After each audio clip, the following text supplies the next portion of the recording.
ایک ڈاکٹر کی موت کا عبرتناک واقعہ۔ وہ پیشے کے لحاظ سے ڈاکٹر تھا۔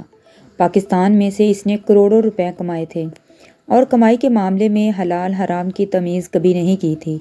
اس نے اپنی اولاد کو تعلیم دلوانے کے لیے امریکہ بھیج رکھا تھا۔ جب اولاد پڑھ کر فارغ ہوئی اور وہیں سیٹ ہو گئی تو وہ بھی اپنا مسائی کا کاروبار سمیٹ کر امریکہ جا بسا تھا، جہاں اس نے کروڑوں ڈالر جمع کر رکھے تھے اور بیٹے کے ساتھ مل کر ایک ذاتی ہسپتال بنا لیا تھا۔ امریکہ جانے سے پہلے اس نے پاکستان میں ایک آخری ظلم کیا تھا اور آخری رشوت لی تھی، جس کے بعد وہ ملک چھوڑ کر چلا گیا اور پاکستان سے جاتے ہی اس کا مکافاتی عمل شروع ہو گیا تھا۔ اس کا نام ڈاکٹر خالد شاہ نواز تھا۔ تعلق سندھ سے تھا۔ انتہائی متوسط طبقے سے تعلق رکھتا تھا، مگر بلا کا ذہین تھا۔ پڑھائی میں ہمیشہ پہلے نمبر پر رہا تھا اور یہی وجہ تھی کہ اس کو گورنمنٹ کی طرف سے میڈیکل کی تعلیم مفت دلوانے کے لیے ماہانہ وظیفے کا اعلان بھی کر دیا گیا تھا تاکہ اس ملک کی خدمت کر سکے۔ وقت گزرنے کے ساتھ ساتھ دوران تعلیم ہی اس نے مختلف پرائیویٹ ہسپتالوں میں بیٹھنا شروع کر دیا تھا۔ یہاں تک تعلیم مکمل کرتے کرتے اسے نہ صرف کام کا تجربہ ہو گیا بلکہ وہ یہ بھی سمجھ چکا تھا کہ بنا مریض کا احساس کیے انسانیت کے جذبے کو مار کر کیسے کسی سے کمیشن کی خاطر علاج کے نام پر غریب لوگوں کو بغیر ضرورت ادویات دینی ہیں۔ یہاں تک اپنا کمیشن ہاتھ سے نہیں جانے دینا چاہیے، سامنے والے انسان کی جان ہی کیوں نہ چلی جائے۔ یہ سب کچھ سیکھ کر بجائے سدھرنے کے، تعلیم مکمل ہوتے ہی ڈاکٹر صاحب نے پرائیویٹ ہسپتال میں بیٹھ کر حلال حرام کی تفریق کے بنا ہی پیسہ کمانا شروع کر دیا اور ساتھ گورنمنٹ ملازمت کی تلاش جاری رکھی جو اسے جلد ہی مل گئی تھی۔ اور گورنمنٹ کی ملازمت ملتے ہی اس نے دولت میں دن دگنا رات چگنا اضافہ کر دیا۔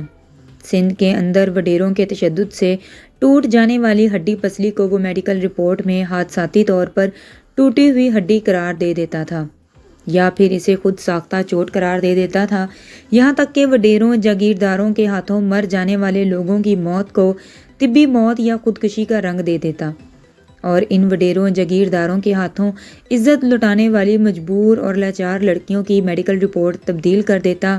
اس سب کے بدلے وہ لاکھوں روپے وصول کرتا تھا۔ یہی وجہ تھی کہ ملازمت کے محض 5 سال بعد ہی وہ کروڑ پتی بن گیا تھا۔ بعد ازاں جب حرام کی کمائی پاکستان میں سنبھال کر رکھنا اسے مشکل لگنے لگا تو اس نے اپنی دولت امریکہ منتقل کرنا شروع کر دی اور مستقل بعید میں خود بھی وہیں جا کر اپنا مسکن بنانے کا فیصلہ کر لیا۔ اسے یقین تھا کہ وہ اپنی ملازمت پوری کرے گا کیونکہ وہ ہمیشہ ظالموں کے ساتھ کھڑا رہا ہے اور انہی کو سپورٹ کی ہے۔ اس نے شادی بھی ایک جگیردار کی بیٹی سے کی تھی تاکہ وہ سیاسی طور پر مضبوط رہے اور ملازمت میں کوئی خلل نہ آئے۔ 2 بچوں کے بعد اس نے بیوی بچوں کو امریکہ بھیج دیا اور خود پاکستان میں اپنے ہسپتال بنا لیے جو اس ملک کا سب سے منافع بخش کاروبار ہے۔ یہاں سے حلال حرام کما کر امریکہ بھیجتا رہا جہاں اس کی اولاد اس پیسے پر پرورش پاتی رہی۔ اس کے پاس آخری کیس ایک لڑکی کا آیا تھا جو یتیم تھی۔ اس کا باپ حاری تھا اور وڈیرے کا تشدد سہتے سہتے مر گیا تھا۔ بعد ازاں وڈیرے نے اسی یتیم لڑکی کو ڈرا دھمکا کر نکاح کر لیا تھا۔ جب اپنی ہوس مٹا چکا، دل اس غریب مزدور کی بیٹی سے اکتا چکا تو اس نے لڑکی کو زہر دے کر مارنے کی کوشش کی تھی، مگر نہ جانے کیسے لڑکی کی ماں موقع پر پہنچ گئی اور مجبوراً اسے لڑکی کی والدہ کے ساتھ لڑکی کو لے کر ہسپتال جانا پڑا۔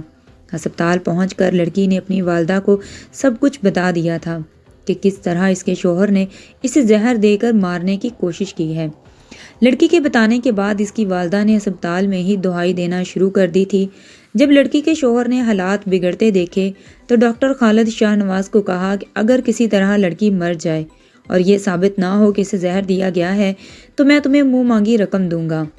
یوں ڈاکٹر صاحب نے آخری بار منہ اور جیب بھر کر رشوت وصول کی اور لڑکی کی موت کو خودکشی قرار دے کر کیس کو قانونی چارہ جوئی سے پہلے ہی ختم کر دیا۔ لڑکی کی والدہ کے شور مچانے پر ڈاکٹر صاحب نے اپنے گارڈز کو حکم دیا اور درندے نواں گارڈز بنا صنفی امتیاز جانے عورت کو تھپڑ اور بندوق کے بٹ مارتے ہوئے ہسپتال سے باہر پھینک آئے۔ لڑکی کی لاش اس کے قاتل شوہر کے حوالے کر دی گئی۔ علاقے میں بتا دیا گیا کہ لڑکی کو اس کے شوہر غیر محرم مرد کے ساتھ دیکھ لیا تھا اور شوہر کے خوف کی وجہ سے لڑکی خودکشی کر گئی۔ یوں وڈیرا بھی بچ گیا، لڑکی بھی مر گئی اور تہمت کے بعد لڑکی کا کردار بھی مر گیا۔ ڈاکٹر صاحب نے جیب اور منہ بھر کر رشوت وصول کی، ریٹائرمنٹ لے کر امریکہ اپنی فیملی کے پاس منتقل ہو گئے۔ اولاد جو یورپی ماحول میں پڑی بڑھی تھی، والد سے ہمیشہ دور ہی رہی تھی۔ ان کے لیے ڈاکٹر صاحب کا ہونا محض ایک اضافی وجود کا ہونا تھا۔ انہیں اپنے والد سے کوئی محبت نہیں تھی۔ والد صاحب نے جیسے تیسے کر کے بیٹے کے ساتھ ایک ہسپتال بنایا جس میں بیٹے اور بیٹی کو برابر کا حصہ دیا، مگر بیٹی نے اپنے بوائے فرینڈ کے کہنے پر ہسپتال سے اپنا حصہ الگ کرنے کا مطالبہ کیا۔ یوں اونے پونے داموں ہسپتال بیچ کر بیٹی کو رقم دی گئی اور باپ اسی صدمے سے فالج کا مریض ہو گیا۔ اس کی ساری زندگی کی حرام کی کمائی محض 1 سال میں ہی ختم ہو گئی تھی۔ بیٹے نے اس پیسوں سے اپنا بزنس شروع کر لیا۔ بیٹی بوائے فرینڈ کو لے کر لندن چلی گئی، جبکہ ڈاکٹر صاحب کے فالج زدہ وجود کو ایک پرائیویٹ ادارے کے حوالے کر دیا گیا۔ چند دن پہلے ڈاکٹر صاحب کا انتقال ہو گیا۔ 3 دن تک ان کی لاش ان کے بیٹے کے انتظار میں پڑی رہی اور بیٹا آج آنے کل آنے اور لاش وصول کرنے کا کہتا رہا۔ مجبوراً جب لاش گلنے سڑنے لگی تو اسے بنا کفن جنازے کے دفن کرنے کا فیصلہ کر لیا گیا، اور جب یہ بات ایک انڈین ہندو کو پتہ چلی تو اس نے چند ہندوستانی مسلمانوں سے کہہ کر مردہ حالت میں پڑے ڈاکٹر صاحب کو غسل اور کفن دلوایا، ان کا جنازہ پڑھایا اور انہیں دفن کر دیا گیا۔ ڈاکٹر صاحب نے جس مقتولہ کی ماں کو دھکے دے کر اسپتال سے نکالا تھا، اس نے بد دعا دیتے ہوئے کہا تھا، ڈاکٹر تم نے مجھ پر یہ زمین تنگ کر دی، خدا تم پر قبر کی زمین تنگ کر دے۔ اس کی بد دعا پوری ہوئی اور جس قبر میں ڈاکٹر صاحب کو اتارا گیا وہ ان کے وجود سے بہت زیادہ تنگ تھی۔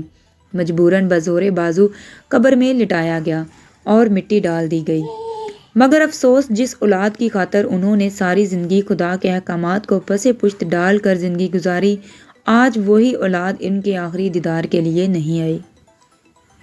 جی تو دوستو، کمنٹ سیکشن میں مجھے ضرور بتائیے گا کہانی آپ کو کیسی لگی۔ میرے چینل کو سبسکرائب کریں، ویڈیو کو لائک کریں، شیئر کریں اور دعا میں مجھے یاد رکھیں۔ اپنا بہت سا خیال رکھیں۔ ملتے ہیں پھر ایک نئے سچے واقعے کے ساتھ۔ اللہ حافظ۔